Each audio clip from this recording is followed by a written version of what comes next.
Саламатсыздарбы урматтуу телегөрүүчүлөр. Бүгүн мен турниктин ойноо ыкмаларын көрсөтүп бермекчимин. Андыктан биз менен болуңуздар.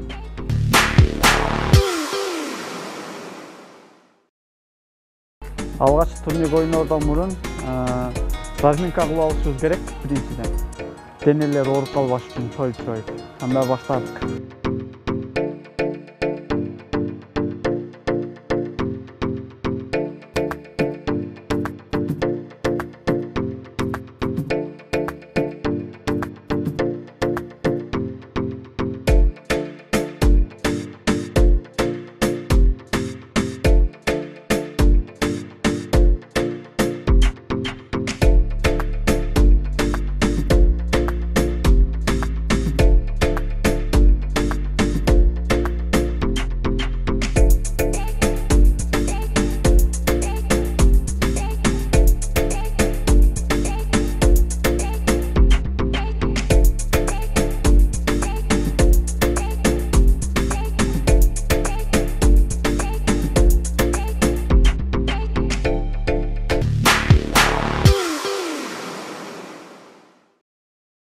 Азыр көрсөтө турган ыкмабыз бул колдун битсерине кетет, жакшы натыйжасын берет. Дагы айта кетчү нерсе, бул ыкма дасыккан спортчуларга сунушталат. Андан эмесе кеттик.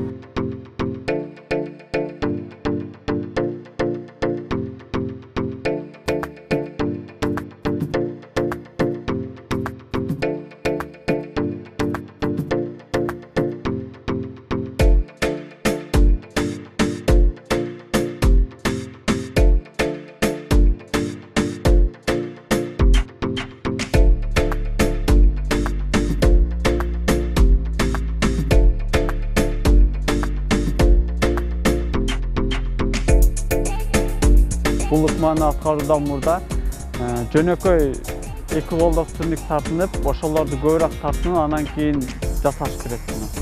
Анан жөн жасайм десең, булчуңдарың же колдоруң ооруп калышы мүмкүн.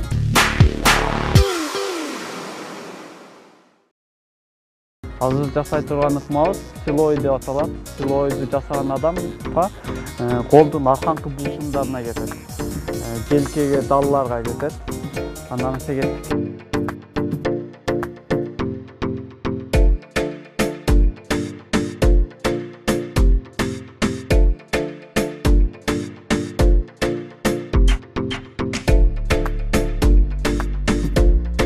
Мындай колду жакыныраак кылса, так чыканактын аркасына, колдун аркасына кетет.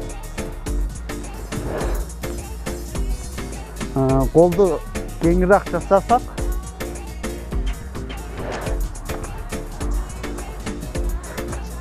мына далларга кетет, далы жонорот, кең даллуу болот.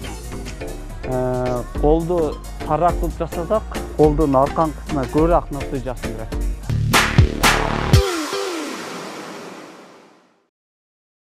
Кийинки ыкмам пресске кетет, ичке. Айрыкча кыздарга жакшы, арыктайм деген кыздарга, ичим киргизем деген кыздарга. Прессти бөлөт. Стойный кылып мындай түз алып жүргөнгө да жардам берет. Ал үчүн азыркы көргөзгөн ыкманы жакшылап үйрөнүп, көп 10 подходдон жасап турсаңыздар, жакшы натыйжасын берет. Тартынганда бутту көтөрөбүз, түз. Ушул ойдон көтөрүшүбүз керек.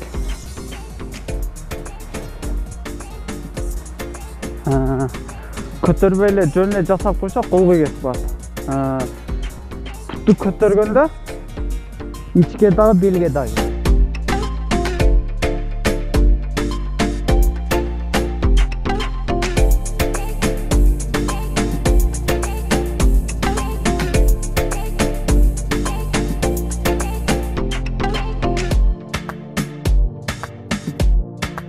Бул ыкма көбүнчө мырзаларга сунушталат. Бул ыкма оор. Айымдар жөн эле мындай кылса да болот. Бутту жөн эле көтөрүп сунуп.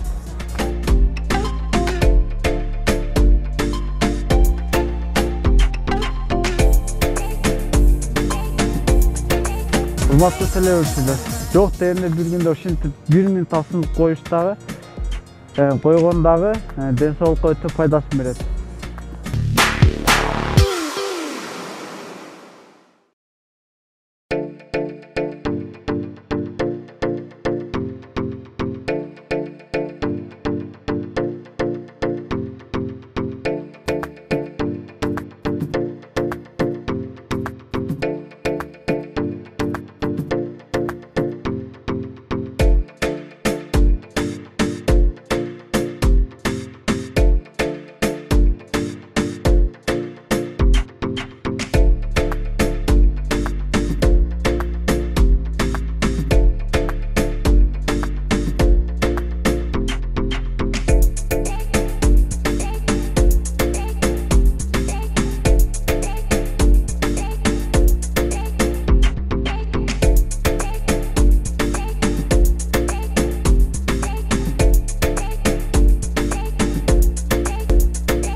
Deni sağ olun, Baquvvat Türkü. Sport menен жашаңыздар, саламатта болуңуздар.